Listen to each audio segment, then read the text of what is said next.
Hello everyone, good evening to all of you. Dear guys, today I'm going to teach you about the time management. Yes, after a long time you are interacting with SK Suman here. कहते हैं कि कलम, कदम और कसम, कलम, कदम और कसम बड़ा सोच समझ के उठाना चाहिए। बड़े ही मतलब विचारणीय बात है।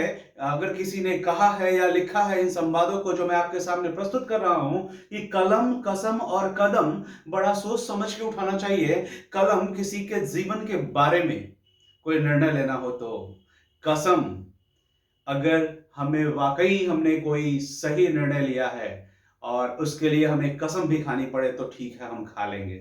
लेकिन गीता पे हाथ रख करके न्यायालय में अगर कोई झूठ बोलता है तो निश्चित रूप से वो कसम की मर्यादा जो है वो भंग होती है। उसके बाद हम कदम, कदम हम अपना जो बढ़ा रहे हैं जीवन के उन क्षेत्रों को, उन मुकाम को पाने के लिए, जिसे पाने के लिए हम पीछे से अपने मतलब जो बीते हुए समय है वहां से हम जो मेहनत करते आ रहे हैं, वो कदम हमारे अब खाई की ओर जा रही है या फिर ऊंचाई की ओर, यह निर्णय तो हमारे कदम ही करते हैं, हमारे मन ही करते हैं। कदम तो सिर्फ एक माध्यम मात्र होता है, मन से तो वो पहले से बढ़ चुका होता है। इसलिए अपने मन को अपने बस में रखें। निश्चित रूप से शैतान का घर यही है और पिटाई बेचारे शरीर को लग जाता है। ऐसा अमूमन आज के छोटे बच्चों के साथ होता है जो कि 8 वर्ष से लेकर 14 वर्ष तक के, 16 वर्ष तक की उम्र में होते हैं। उन्हीं के लिए मैं वो ऐसे पिटाई की सहायता, पिटाई की जरूरत उन्हें नहीं पड़े अपने जीवन में आगे बढ़ने के लिए। इसके लिए हो सकता है ये बातें बड़ी ही कटु लगे, उनको बुरा भी लगे, तो जिन्हें पढ़ना है, समझना है, मैं तो उनके लिए सच बोलूंगा।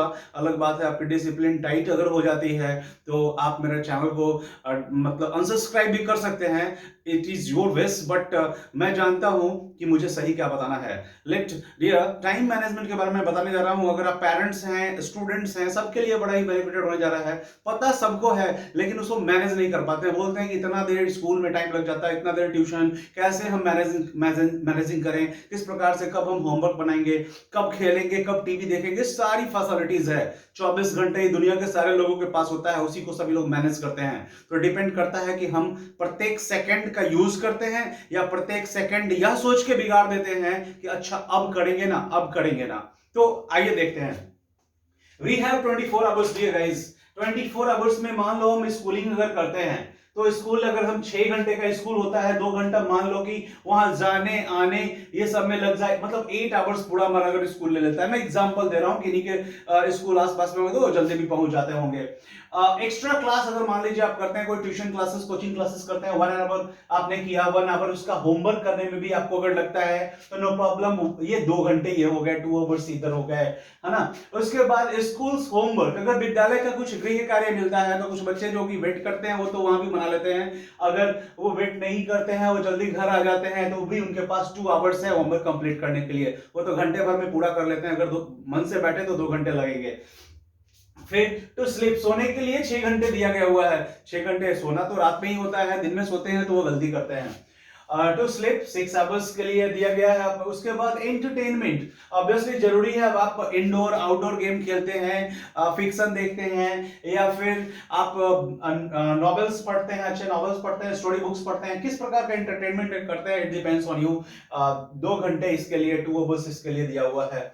To help the parents in their work. अब देखिए आपके माता पिता का गृह कार्य भी कुछ होता है, मान लो सब्जी लाना हो या बहुत सारे मार्केट प्लेसेस का काम हो, घर का सफाई हो, कोई भी पेरेंट, माता हो या पिता हो, दादा दादी हो, कोई भी, उनकी दवाइयां हो, बहुत सारी मैटर होती हैं और उससे हमें जुड़ के रहना चाहिए। बच्चे हम हैं, हम पढ़ाई कर रहे हैं, इसका मतलब यह कतई नहीं होता कि जो सोशल एक्टिविटीज कुछ है या घर से ही स्टार्ट होता है सोशल एक्टिविटीज, हमें अपने से बड़ों के प्रति थोड़ा सा डिवोशन हमारा होना चाहिए, उनका भी हमारे प्रति प्यार तभी हो पाएगा। तो ये एक जो अन्योन्याश्रय संबंध होता है बड़ों और छोटों के बीच में, उसकी जो मिठास होती है वो हमेशा बनी रहती है। तो इस प्रकार से पेरेंट्स को हमें हेल्प करना है 2 आवर्स के लिए। अब रेस्ट जो 2 आवर्स की बात मैं कर रहा हूं, अकॉर्डिंग टू एस के सुमन, मेरे अनुसार, आप मेरी बात अगर माने और इस पे सहमति अपने पेरेंट्स से भी ले लें तो डेफिनेटली आपको वहां से आंसर यस ही मिलेगा। ये 2 घंटा मैंने यह बोला कि रीडिंग बहुत बड़ा प्रॉब्लम बन गया है 21st जनरेशन में। जो भी बच्चे जी रहे हैं, वो मैं ही क्यों ना हूं, उन लोगों के साथ ये प्रॉब्लम, रीडिंग का प्रॉब्लम रह गया। वो बोल के नहीं पढ़ते हैं, वो बोल के नहीं पढ़ते हैं, उनके मुंह से आवाज निकलना चाहिए। जब तक वो गलत बोलेंगे नहीं तब तक वो सही सीखेंगे नहीं। उन्हें सीखने के लिए गलत बोला। एक बात सोच लो आप, एक छोटा बच्चा जो जन्म लेता है उसको मम्मी पापा दादा दादी बोलने में 2-2.5 साल लग जाता है, तब जाके वो बोलता है। ये कैसे संभव है कि कोई हम या कोई भी 1 महीने 2 महीने 3 महीने में आपको हम धारा प्रवाह बोलना, अंग्रेजी हिंदी या किसी भी लैंग्वेज को सिखला दें? It can't possible. पॉसिबल तभी हो सकता है जब आपकी अंदर से इच्छा हो, तब भी वो 2-3-4 महीने में, 6 महीने में, साल भर में भी संभव नहीं है। सीधा बता रहा हूं, आपको रेगुलरली उस भाषा के प्रति उस छोटे बच्चे की तरह 2-2.5 साल तक समय देना पड़ेगा, तब जाके कहीं उस पर बेहतर पकड़ बनेगी और निरंतर प्रयास होगा, तभी आपके अंदर फ्लुएंसी आ पाएगी। तो जो सच्चाई है मैंने बता दिया आपको, मैं डिमोटिवेट नहीं कर रहा, मोटिवेट ही कर रहा हूं। ये रीडिंग जो है ना, बोला जाता है बड़ा अच्छा सुंदर सा शब्द है, शब्दों की बोल सकते हैं अक्षरों का समावेश है, सु बो प ली, सुनना बोलना पढ़ना लिखना।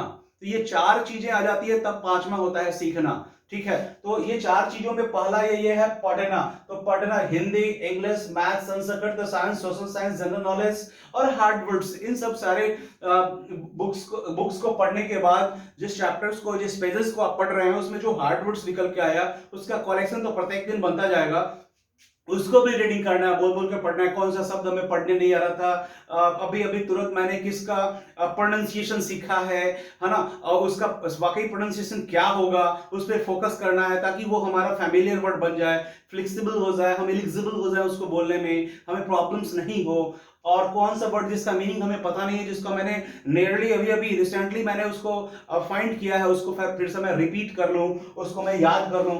तो इन सब के लिए मैंने क्या किया है कि 8 सब्जेक्ट्स है, 8 सब्जेक्ट्स को रेगुलर एक्टिविटीज में हमें एवरेज में लेना है और उस 8 सब्जेक्ट को 15-15 मिनट समय देना है। मान लो 15 मिनट में आप क्या करना है कि आज जो विद्यालय में पढ़ाई हुई, मैं स्कूल गोइंग स्टूडेंट्स हो या कोई भी स्टूडेंट्स हो, अपने आप से वो मान लें कि मैं स्कूल में पढ़ रहा हूं, तभी जाकर वो अपने आप को बूस्टअप कर पाएंगे।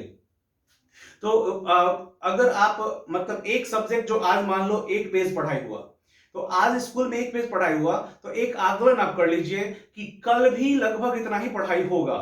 और यह सोच करके पहला 7 मिनट 7 मिनट 15 मिनट का जो टाइम दिया है मैंने एक सब्जेक्ट का, गौर से देखिएगा, पहला 7 मिनट आप उस पर टाइम दीजिए जो आज पढ़ाई हुआ है, और उसके बाद का 7 मिनट आप उस पर टाइम दीजिए जिसके बारे में आप प्रिडिक्ट कर रहे हैं कि इतना पढ़ाई कल भी हो सकता है। ठीक है, तो ये 14 मिनट हो गया। 1 मिनट समय आपको पेज को उलटने, एक बुक को बंद करने और दूसरे को खोलने में लग सकता है। और आपकी जो डायरी में जो भी कुछ मेंशन है उसके अकॉर्डिंगली भी आप प्लान कीजिए, है ना, रफ की कॉपी मेंटेन कीजिए, क्या क्या काम मिला उसको अपने मतलब उसको उसके ऊपर जो है एनालिसिस कीजिए, उसको पड़ताल करने की जरूरत है कि हमने क्या क्या पढ़ा है, उसके अकॉर्डिंगली हमें क्या क्या प्रिपरेशन की रिक्वायरमेंट है। उसके आधार पे आप जब 8-8 7-7 मिनट प्रत्येक सब्जेक्ट को उस पे जिसको कि आपने आज पढ़ा है और उस पे जिसे आप कल पढ़ेंगे, दोनों पे समय देंगे, तो 2 बार तो आपने पढ़ लिया। एक बार आपके टीचर पढ़ाए तो एक चीज को आपने 3 बार रिपीट किया। और ये एक्सपर्ट की राय है, नॉट स्पेशली मी, मेरी अपनी भी अनुभव है कि किसी भी अननोन टॉपिक को अगर आप 3 बार पढ़ते हो तो ये गारंटी है कि 50% वो समझ में आ जाता है।